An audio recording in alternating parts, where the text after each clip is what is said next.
મૃત્યુંજય મહાદેવ ત્રાહિમામ શરણાગતમ જન્મ મૃત્યુ જરા વ્યાધિમ પીડિતમ કર્મ બંધને।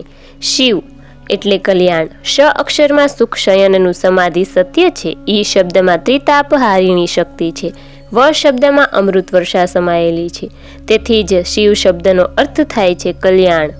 શિવ સર્જક અને સંહારક પણ છે। તેમના તાંડવ નૃત્યમાં સંપૂર્ણ નકારાત્મક અસુરતાનો સંહાર છે। ઉપનિષદ તથા ઋતિઓમાં પણ કહ્યું છે કે શિવ 3 ગુણોથી પર છે।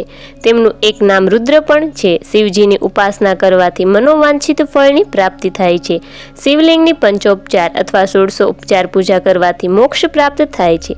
આધ્યાત્મિક રીતે જોઈએ તો મસ્તકનો ચંદ્ર શીતળતાનું પ્રતીક છે। જટામાં ગંગાજી પવિત્રતાનો ધોધ છે। કંઠમાં વિષ બોધ આપે છે કે કડવા અનુભવોને બહાર વ્યક્ત ન કરતા કડવા ઘૂંટ જીવનમાં ઉતારવા જોઈએ।